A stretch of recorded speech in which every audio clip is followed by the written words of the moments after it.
Welcome. Today, you're going to learn how to create automated email workflows in your Mailblaze account. To create an automated workflow, you'll need to know what you're trying to achieve, and you'll need to have access to your Mailblaze account. You may need some additional assets and lists, but this will all depend on the workflow you choose to set up.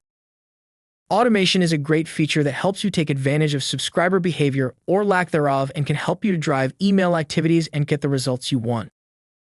Through automation, you are able to automate actions or activities, which may previously have required manual intervention. This gives you a chance to create better email experiences. While the initial setup to create these personalized email experiences may take a bit of time, once implemented, you can simply sit back and review the results you achieve.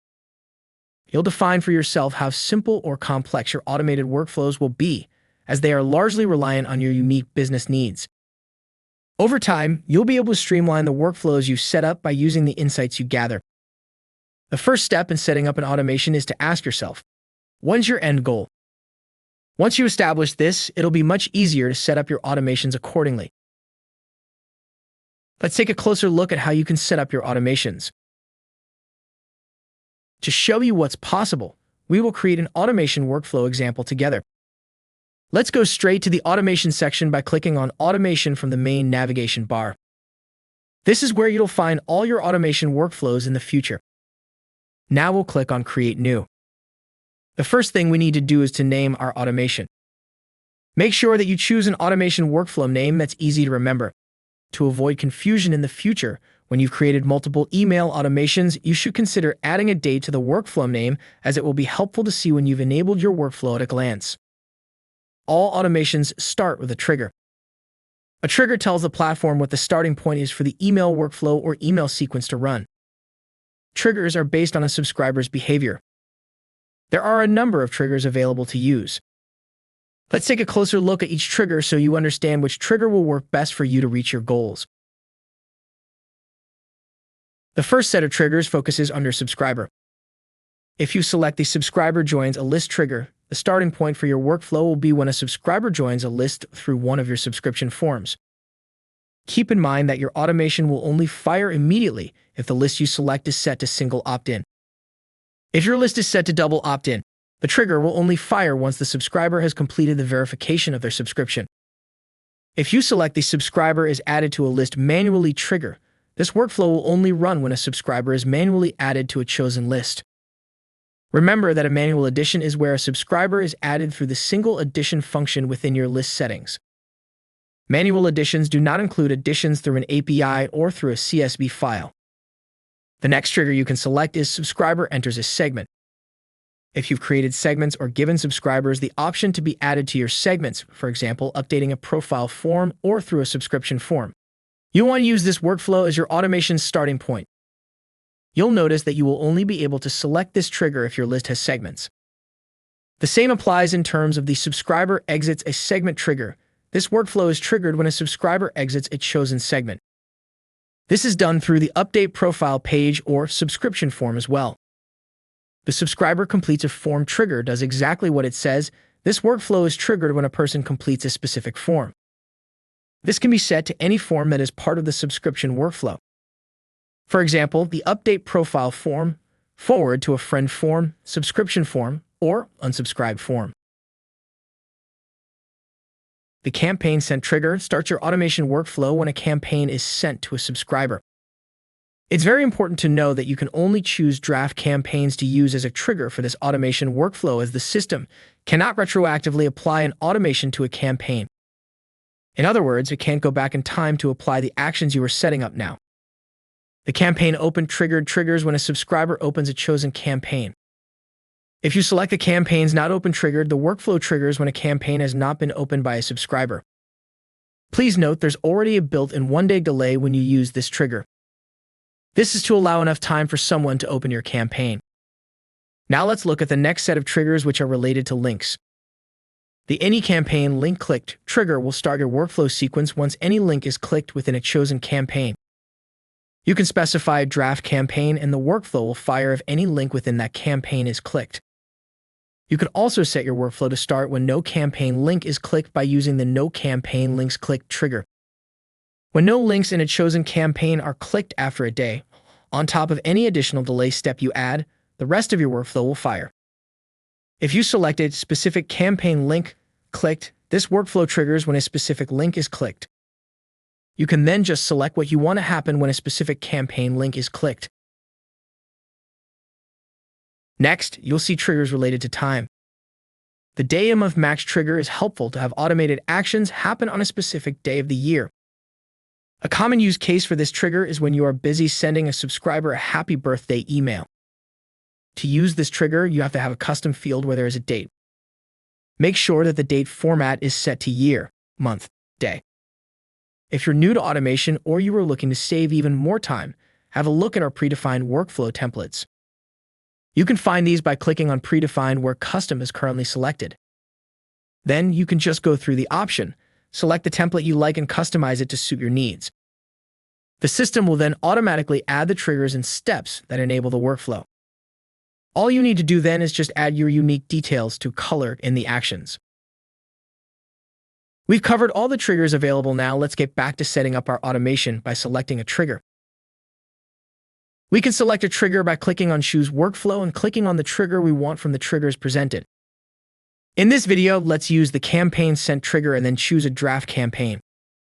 Once we've added a trigger, we'll click on Apply and we'll add in some steps. To add a step, we'll select the plus sign button that we see after the trigger in the workflow pane. There are 4 types of steps we can add and combine, depending on what we want to happen. Let's look at each step you can add. You can select email, delay, condition, or action. Let's look at the email step first. You can add in an email step anywhere you'd like, even after a condition. Add in the subject line from name and from email address, and then click on Apply. You can then create the campaign by clicking on the Edit Email Content button. Now you'll customize the design the same way you customize your normal campaign. Once you're happy with the campaign, all that's left to do is to click on the Save and Return to Workflow button. The delay step allows you to wait a defined period before the system follows the next part of the automation. You can set your delay in minutes, hours, days, weeks, and months. If you select multiple delay steps, they will be combined. For example, if you selected wait 2 days and then added another 2-day delay, this would mean that the total delay is 4 days. Delays are extremely useful when you don't want to overwhelm a subscriber with a stream of emails all at once. In the case of a welcome email, you might want to wait 1 day before you send your subscribers the next email in your welcome series. If you need to set specific times or dates, you can easily do this using delays. This can help you to create consistency. If subscribers, for example, are used to receiving information from you at a certain time of day, you can mirror this by using specific time of the day delay. Please note that when you use steps, they are performed in the sequence you add them to the workflow. Basically, the automation runs from the top to the bottom and will need all the steps or conditions set to reach the end of the automation. When you use the specific time of day delay step, the workflow will wait to perform the next part of the workflow when your specific time of the day is valid. So if you set it to 9 a.m., the workflow steps will only continue running after 9 a.m. In other words, if your campaign gets sent before 9 a.m., your subscribers will receive your email on the same day. But if you send the campaign after 9 a.m., the next part of the automation will only be processed the following day. You can also choose specific days within a week as delays. If you choose more than 1 day of the week, the step will be triggered to fire on the selected day closest to your selection. For example, if you selected Monday and Wednesday and the subscriber reached the step on a Tuesday, the step will fire on a Wednesday. If the subscriber reached the step on Thursday, the step will only trigger on the following Monday. This indicator instructs the workflow to wait until the current day of the week. You can choose any day of the week. If subscribers are added on the same day that you selected, the system will send out the email on the day as long as the subscriber reached the specific step before the time you selected. A delay can also be set to wait until an exact day of a month, like the first day of the month or the last day of the month, etc. If your subscriber reaches this step before 9 a.m. on the day selected, the step will process. If the subscriber does not reach this step by 9 a.m. on the day selected, the step will only be processed on the following day of the month after 9 a.m. Please consider this when using this delay format. If you choose specific day of the year delay, you can set the workflows to wait until the exact day of the year you choose. Please note that subscribers added on the same date and before that day of the year will be processed on the same day. All subscribers added after that date and time will not be processed or included in the workflow at all. Now let's move on to the condition step. If you want to split the automation workflow into two different paths, you will use the condition step. It helps you to segment and personalize better.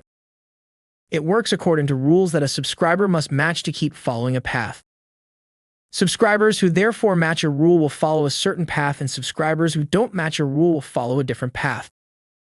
You can have up to 5 conditions in one step. Your condition can be connected using some or all of the rules set. When you choose condition matches all the rules you added have to match the criteria for your workflow to continue on its path. When you select condition matches any of the rules, only one of the conditions need to match the criteria for the workflow to keep processing. The rules for the condition can be set based on campaign activity, workflow activity, custom fields, list membership, and segment membership. Choosing campaign activity allows you to create a condition based on a subscriber's activity in a previous campaign you've sent.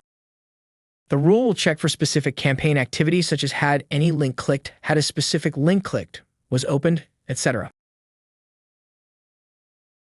If you choose the workflow activity rule, you can create a condition based on the subscriber's activity in emails that are within the same workflow you are creating. This means this specific rule will only check the emails that form part of the above condition in the workflow, which can be had any links clicked, had a specific link clicked, was opened, and did not have a specific link clicked, was not opened, etc. The condition that is set to custom fields allows you to select custom fields on your list as rules that are the basis for the rest of your automation firing. For example, you could set your custom field to industry as provided, and if the industry field is not provided, you could then tell the platform to send out a campaign to ask the subscriber to provide their industry. A condition based on list membership checks if a subscriber is currently a member of a specific list. The same applies to a condition set to segment membership, but the system checks if the subscriber is part of a segment or not. Conditions can be set to only proceed on positive results or only on negative results.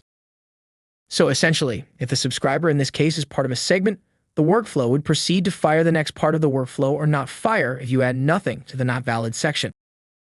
It would just mean that you can have a dead end to your workflow when there aren't two split forks. It's important to note that the conditions are checked immediately, which means you need to add a delay after an email is sent if you want to give subscribers time to receive and open the email in the workflow first. All the condition rules can be created using the operators. Let's use the custom field industry condition and select from the operators. Contain, does not contain, is equal, does not equal, is not provided, is provided. We would highly recommend that you add in a delay as all subscribers don't necessarily check their emails at the same time. The system will prompt you to add a delay too. Let's move on to the action step. The action step within our automation feature gives you a chance to add extra list-based actions and apply them to your subscribers as they move through your workflow sequence. The action step initiates immediately when a subscriber reaches that step. You can use the following actions related to your subscriber, which can be update field, move to a list, copy to a list, remove from a list, or unsubscribe from a list. Most actions are self-explanatory, but we want to make sure we clarify the move to a list action. Let's go to the update field. The update field action allows you to update or change the value of a custom field on your list. If you'd like to create more segmented lists or you simply want to clean up certain main lists, the move to a list action could be very helpful to you. This action allows you to move subscribers to other lists in your account. This means they don't stay on the original list they were in. This action works separately from the trigger and means you can move subscribers from one list to any other list in your account. You can use the copy to a list when you're busy crafting your automation based on subscriber behavior. You might want to copy a subscriber from one list to another. A perfect example would be if you run an email course and the subscriber has opened all the emails in the email course workflow and you now want to move them to a course completed list. Using this action allows you to copy a subscriber to another list and still keep them in the original list that they are in. This action doesn't rely on a trigger.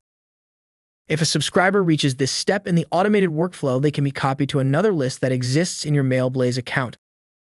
This action keeps the subscriber on the original list they were in and adds them to the other list you selected. Using the Remove from a List action means that a subscriber will be removed from a list you choose. This can be useful if you want to segment or filter subscribers based on certain criteria and then remove them from the current sequence to place them in a different one. For example, you might have a series of onboarding emails, and if a subscriber clicks on a link sequence by matching the operator match specific link clicked, you could remove them from the onboarding list and add them to a list for existing customers. Using the Unsubscribe from a List action means that a subscriber will be unsubscribed from a list you choose. When this action is triggered, the subscriber's email address is automatically unsubscribed from the targeted list, ensuring they won't receive any further emails from that particular list. This action respects the subscriber's preference and is often triggered by their behavior or inaction, such as not opening emails for a certain period of time or clicking on the unsubscribe link. Once you're satisfied with your automation workflow, you will click on the Enable and Exit button at the top right corner of the screen and click on Confirm Enable on the dialog box. We've now covered all the triggers and steps you can use to set up your email automations. Now it's just up to you what combination of these triggers and steps you will use to reach your goals.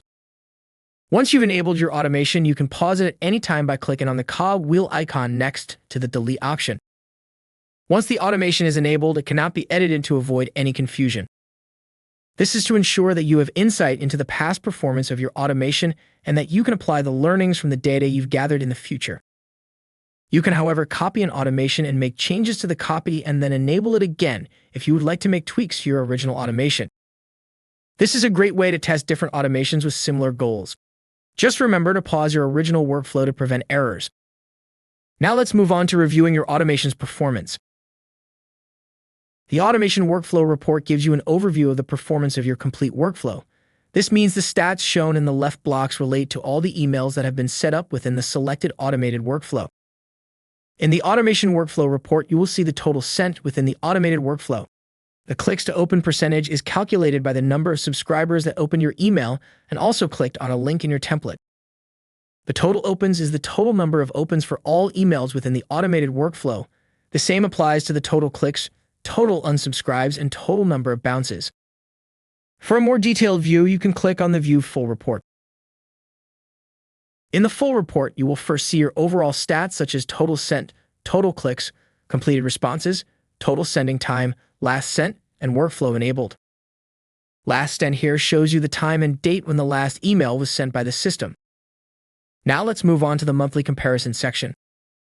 The monthly comparison section of the workflow report allows you to track how your automation is doing month on month in terms of total opens, total clicks, as well as unsubscribes. This is especially useful if you are using the comparison filter on the right-hand side. You can compare your automation to another one and pick up on trends in subscriber behavior in this view. A great way to use our comparative reporting filter is where you've made changes to your automation and have set up a new automation with the same goal. Next, you'll see a section in the report named Workflow Emails. Workflow emails in the automated report will show you all the emails that are within a workflow and allow you to take a deep dive into the individual email campaigns within that workflow. You can then view the normal email campaign report that you're used to without having to go to the campaign view. Now let's move on to the latest opens, reading environment breakdown, and top clicked links. The bottom of the automated reporting screen shows you the campaign map. Here you can view the latest subscribers that open email campaigns within a specific automated workflow. You will also see a breakdown of what environment a subscriber is using to open the campaigns, namely mobile, webmail, or desktop. This will enable you to create more optimized campaigns. Top click links show you which links have been clicked the most within the email campaigns contained in the automation. You should now be able to successfully set up any automated workflow you need and be able to understand and interpret the corresponding workflow reports. Thank you for supporting Mailblaze and learning more about how to use our platform. We want to help you grow, so if you get stuck at any point in time, please reach out to our support team via chat or by emailing support@mailblaze.com.